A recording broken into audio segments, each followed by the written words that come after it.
The Wii U, a console that was underrated and ultimately underperformed. I'm a huge fan of the Wii U. It's Nintendo's first HD console after all. It was also home to many great games, but the Wii U just couldn't live up to the success of the Wii. Not even close for that matter. To put it into perspective for you, the Wii sold 101.63 million units, the Wii U sold 13.56 million units. But as I mentioned earlier, the Wii U wasn't suffering when it came to stellar first-party games. One of those games we'll be talking about today is Super Mario Maker. Super Mario Maker launched on September 10, 2015 in Japan. It was released alongside Mario's 30th anniversary. Mario Maker was unique in the fact that it would allow players to create and upload Mario levels that they themselves have made and for others around the globe to play. Mario Maker spread like wildfire. It was something so different at the time, and it's just what the Wii U needed. Super Mario Maker would go on to sell over 4 million copies, which in my opinion is a roaring success, considering the small install base for the Wii U. It's safe to say that Super Mario Maker kept fans tethered to their Wii U for years to come. 1 year later, Nintendo would release a version of Super Mario Maker for the 3DS, but more on that later. Fast forward to 2017, the Nintendo Switch has been released, and we see our first Wii U port, Mario Kart 8 Deluxe. After this, we would see port after port after port, and this led to speculation and discussion in the Nintendo community. I remember constantly hearing, this port is next, no, this port is next, they wouldn't bring that over, but what about this game? We need this on Switch. I'd be lying if I said I didn't enjoy it, and hey, if it meant more people could play great games that they missed out on, sure, the more the merrier. The Switch was selling very well, and it still is. In its first year, it outsold the Wii U's lifetime sales, and each game ported outsold its Wii U counterpart. The question still remained though, when would Super Smash Bros. Or Mario Maker get ported over to the Switch? These were the games that most Wii owners were still playing on their Wii U due to the slew of Wii U ports. Most assumed that we would see these ported as well. Well, we all know the answer to that question. In 2019, Super Mario Maker 2 was announced and released. That's right, no port, a full-on sequel. I can't imagine how many Wii U owners at the time migrated to the Switch because of this release. I mean, Super Mario Maker sold very well with a very small install base. So, with a sequel on a more successful system with a larger install base, who knows how well it would do? And that's exactly why we're here today. So let's talk about the curious case of Super Mario Maker 2. Everything seemed perfect, right? Fans wanted more Mario Maker, so demand wasn't a question. But why hasn't Super Mario Maker 2 seen the evergreen success that we all thought it would have? To start to understand why Mario Maker 2 doesn't stand as tall as the evergreen titles Nintendo has put out on the Switch, we have to start from the beginning, aka the launch numbers.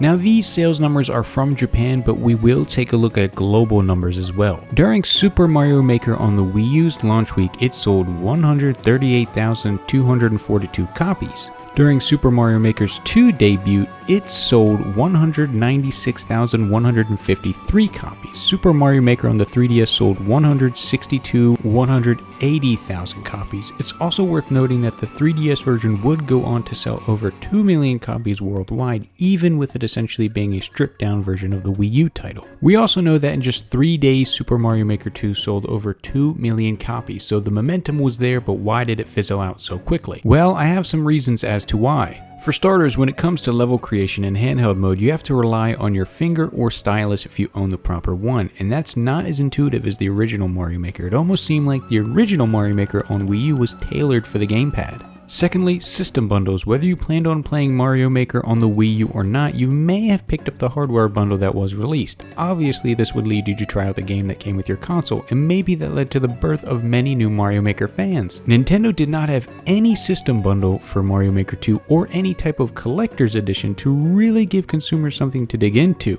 Heck, even Mario Maker on the Wii U came with a hefty booklet. At least it was something. Nintendo did release a version of Mario Maker 2 that came bundled with a subscription service that is required to play online, and it saved you $10. I believe some other regions may have gotten some bundles with a Mario Maker themed stylus, but the lack of a system bundle of any kind baffles me, especially on a release this important. Thirdly would have to be the community. It seems like the original Mario Maker had a bustling community behind the game. It just doesn't seem like that with Mario Maker 2. Maybe it's due to the shutdown of Miiverse, or I just have no idea what I'm talking about. And lastly, we have paid online. That's right, in order to play online levels in Mario Maker 2, you are required to have Nintendo's online subscription service. And that could have deterred potential buyers away due to Mario Maker's online for Wii U free. During my time working at various video game retailers, I had many parents or newcomers to the Switch ask me about titles they should get, and Super Mario Maker 2 was always one I recommended, but once I brought up the paid online aspect, most did not seem too enthusiastic about it. Now, I want to take some time to list some differences between each title. I'm not going to go that in depth due to the fact that this is not a review, just an overall general summary of some differences between each game.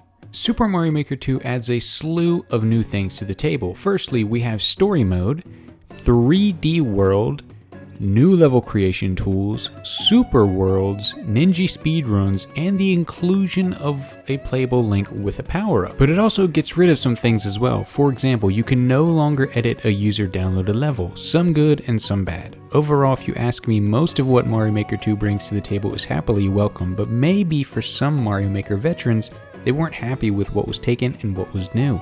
Some of you may be thinking, what's the point of this video? I mean, we know Super Mario Maker 2 outsold Mario Maker on the Wii U, so it had to be successful, and you would be right to think that. But when you take a look at Super Mario Maker 2 lifetime sales to the lifetime sales of the Switch itself, I think it's safe to say that Nintendo had higher expectations for this title. Super Mario Maker 2 currently sits around 5.48 million copies sold.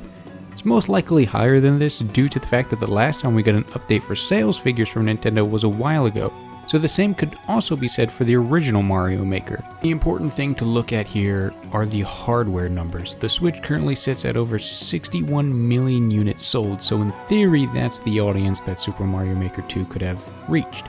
Now we all know it's not going to sell 60 million copies. I wasn't expecting that at all. I was expecting numbers around 10 million and up, but it seems like that may not happen. Even with the success of the Switch, it seems like Super Mario Maker 2 just couldn't find the success it deserved. It's still a great time and a unique experience. Maybe due to the Wii U's low sales numbers, only core Nintendo fans purchased the system, and just maybe those fans are the ones who Mario Maker is truly for. At the end of the day, over 5 million copies is nothing to scoff at, and I would consider it to be successful. But I would assume that Nintendo had other numbers in mind. Are you currently playing Super Mario Maker 2? Do you plan on picking it up? I would love to know what you guys think about this. Please let me know in the comments down below. Thank you guys for watching The Curious Case of Super Mario Maker 2. I'll see you in the next video. Bye.